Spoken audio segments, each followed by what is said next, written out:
I was told of ancient days when wise priestess Beala Tirin to goddess Lyria spoke. The people, remembering all after war, called for Durek's fate. "Slay them, the foul and wretched tribe," said Dokalfar. "Spare them, the poor and miserable beasts," cried Losalfar. Their minds, depraved and hatred-poisoned, twisted. Alfar struck Alfar over drink, at feast, when all else is merry, when peace reigns in havens. Hateful, I am told, were cousins towards each other.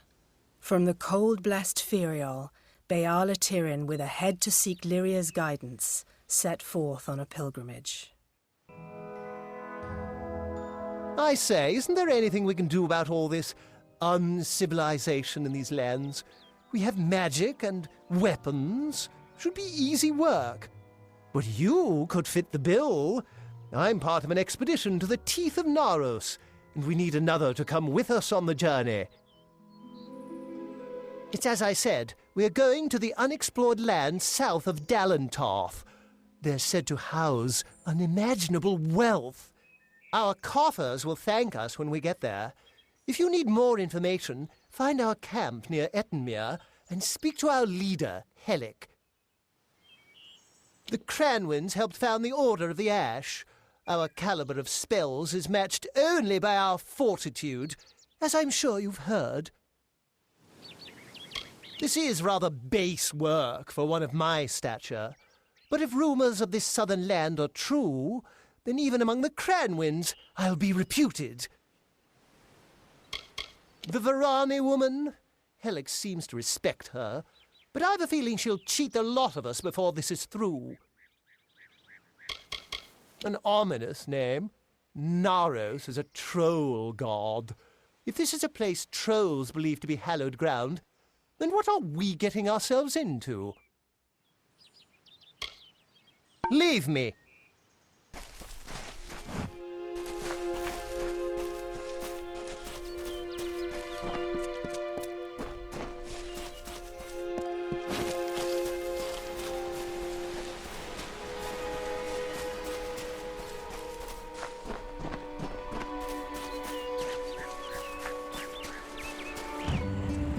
Lord Rodferora, valiant warrior, destroyer of Enfaminir, Duke of the Hylarans, protector of the Ring of Kiozai, discoverer of the island of Meropis, were he only to meet a better end.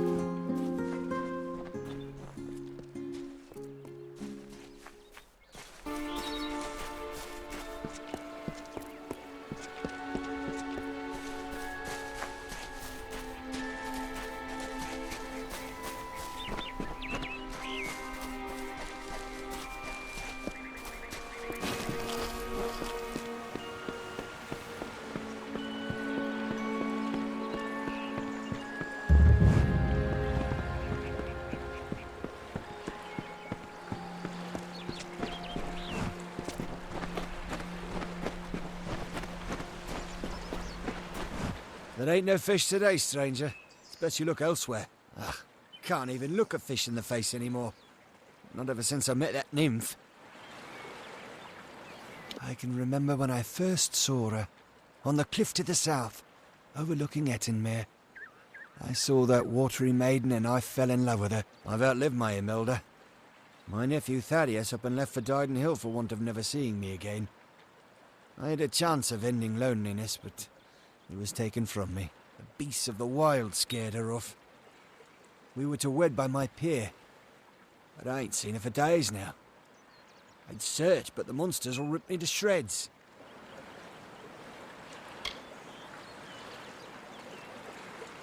I bet you could indeed, but that's only half of what's needed.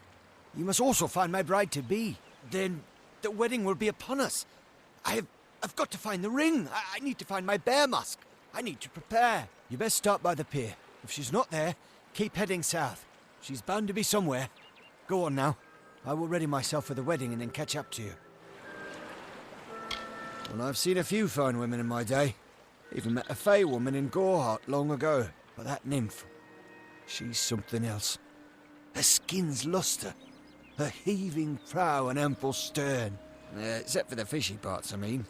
But even so, I've fished this lake enough that the form is, pleasingly familiar. I was to meet her at the old pier, but the gentle creature got scared by the monsters, no doubt. I first laid eyes on her from the cliff overlooking the lake, to the south. I bet if you head south, you'll still find her. I've been a fisherman on these shores since I could cast a net. Even the Etten leave me be. Used to be this was Holmes Lake. But I lost my wife Imelda to fever and my nephew abandoned me to go to Dyden Hill. And now I'm just a man content to die in the house my family built here years ago. They're hostile enough normally, but of late it seems like a couple have become struck with divine inspiration. Kind that makes the Etten go to war. If they keep this up, we might have an Etten war party on our hands. If only someone might take care of those shamans first. Not much here anymore besides the Etten and myself. We get the occasional traveller, but it's not often. Please, find my nymph.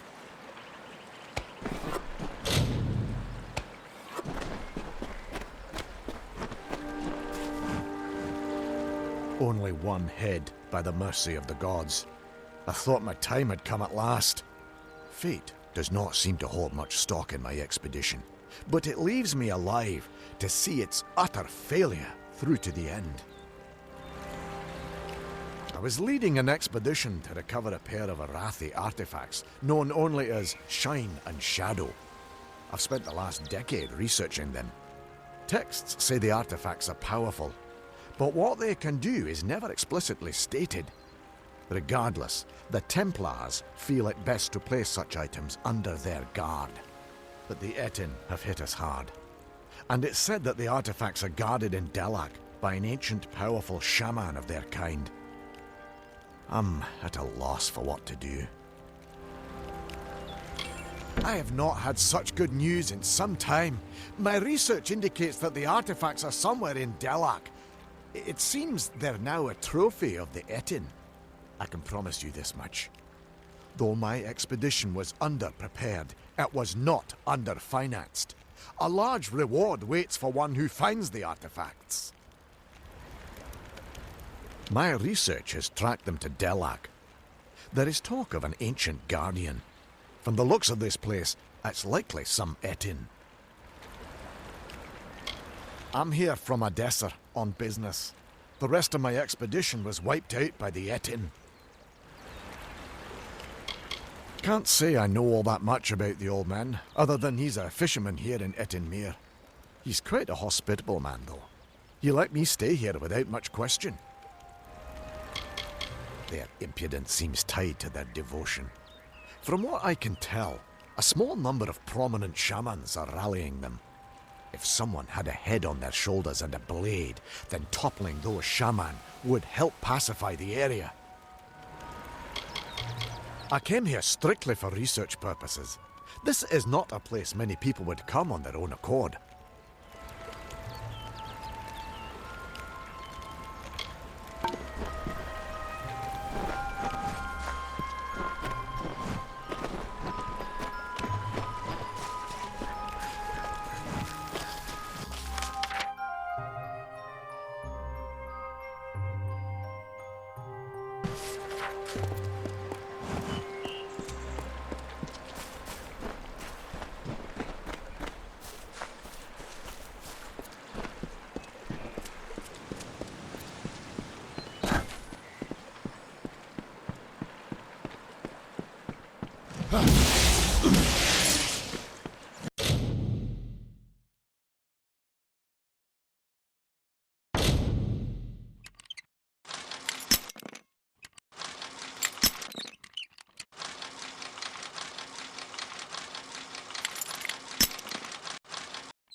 There she is, my lovely bride. I am all dressed and prepared for our wedding. Thank you, stranger. Bless you. Now, if you don't mind, I'm going to seal my bond with a ring and a kiss. Any last words for a crusty bachelor? My nymph! She just fouled that disgusting Etin with a glance. Beauty cures even the beast, so they say. Did you not see her wiggle her way to the cliff overlooking the lake? It's where we first met, you know. A grand spot for our union. Well, friend, if there's nothing else, I'm off. You're welcome to witness the event if you care to.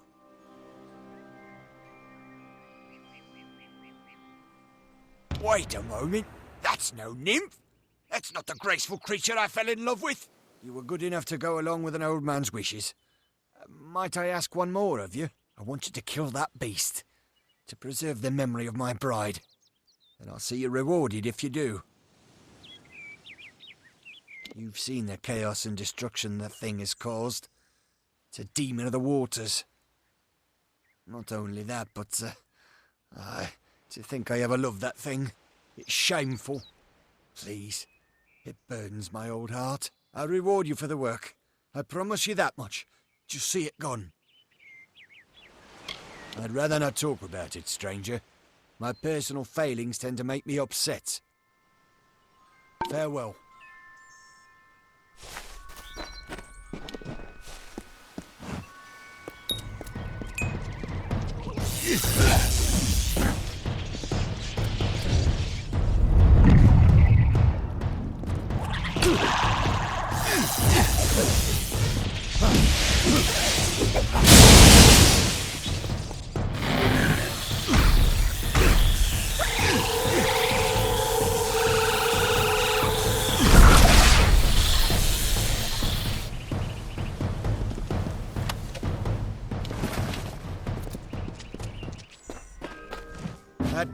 That's the end of that, then.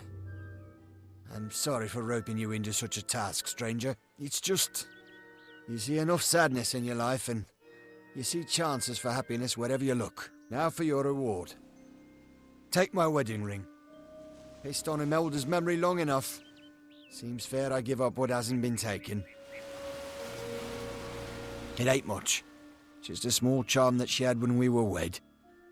When fever took her, I mounted it on her grave, and then one of those two-headed bastards pried it off, carried it to the lake, giggling like a pair of fools. Wouldn't dare follow the beasts there. But if you... well, you've helped me enough. Thank you. You're a kind soul indeed. The Etin took to the shore as soon as I saw him. He's somewhere on the lake's edge, I'm sure of it. One of those Etin took it and headed south, along the shore. He's somewhere on this lake, I know that much. I've been a fisherman on these shores since I could cast a net. Even the Etin leave me be. Used to be this was the Holmes Lake. But I lost my wife Imelda to fever, and my nephew abandoned me to go to Dyden Hill. And now I'm just an old man content to die in the house my family built here years ago. They're hostile enough normally. But of late it seems like a couple have become struck with divine inspiration. The kind that makes the Etin go to war. If they keep this up, we might have an Etin war party on our hands. If only someone might take care of those shamans first. Not much here anymore besides the Etin and myself. We get the occasional traveller, but it's not often.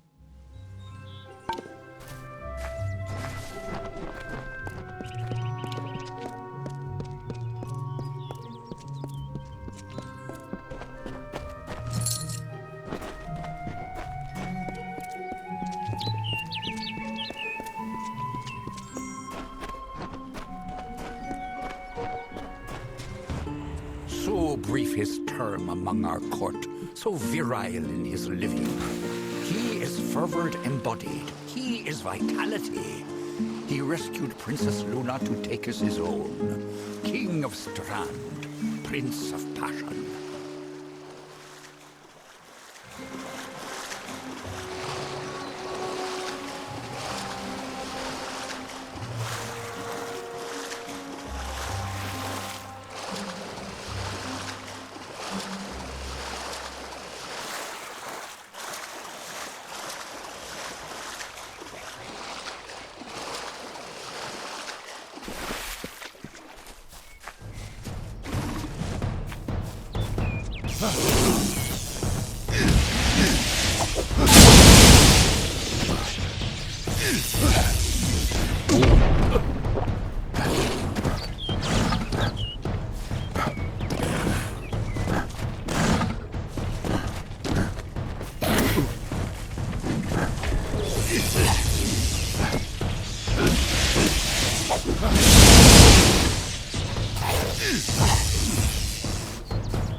So simply Famor, so formidably bloody bones.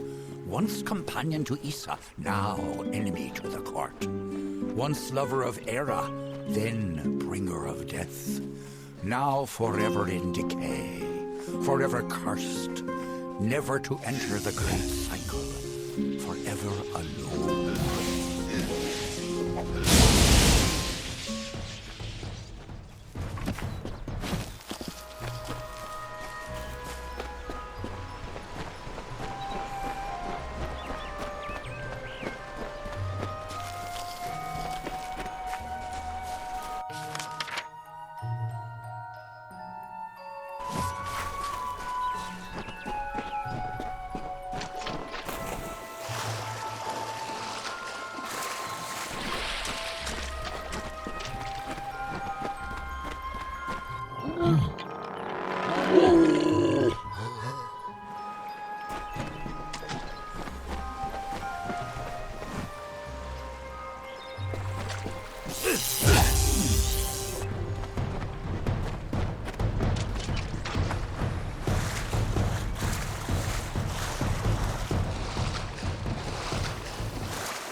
Such antipathy between them, Ferrara and Famor. Ferrara filled with life in bloom, and the bloody bones with rot and scarf. How terrible is their grapple when they both meet their ends.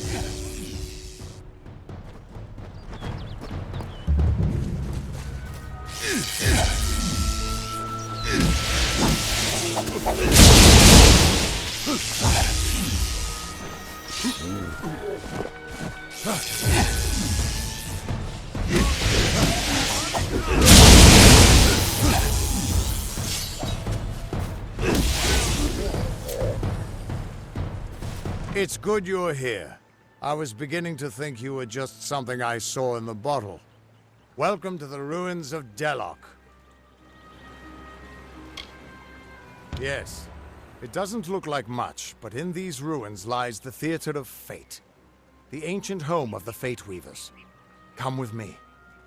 No telling what we'll find down there. It's the ruins of the Theater of Fate. This is where the first Fate Weavers learned how to read the weave. They left their wisdom behind in the Destiny Stone. I'm hoping that the stone will tell me who you are.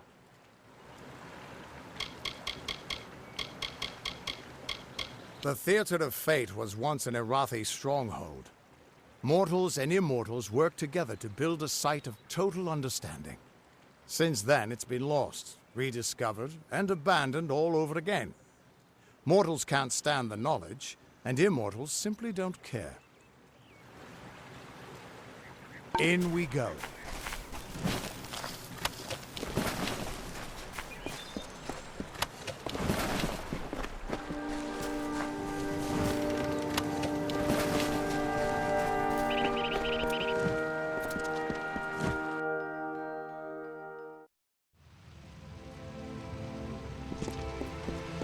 Ever since this place was abandoned, strange beasts have moved in.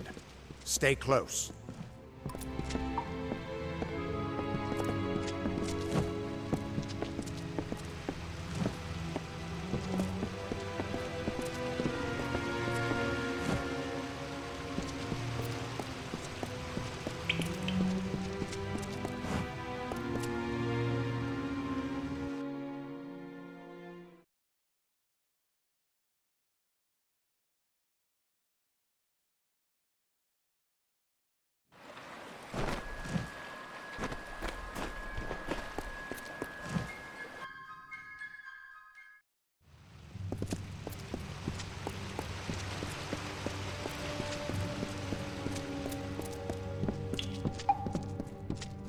This place has been abandoned for so long that some Fate Weavers think it's just a legend.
The theater can show us the whole tapestry of fate, laid bare. We can do nothing to change it, or prevent its horrors. Well, most of us can't.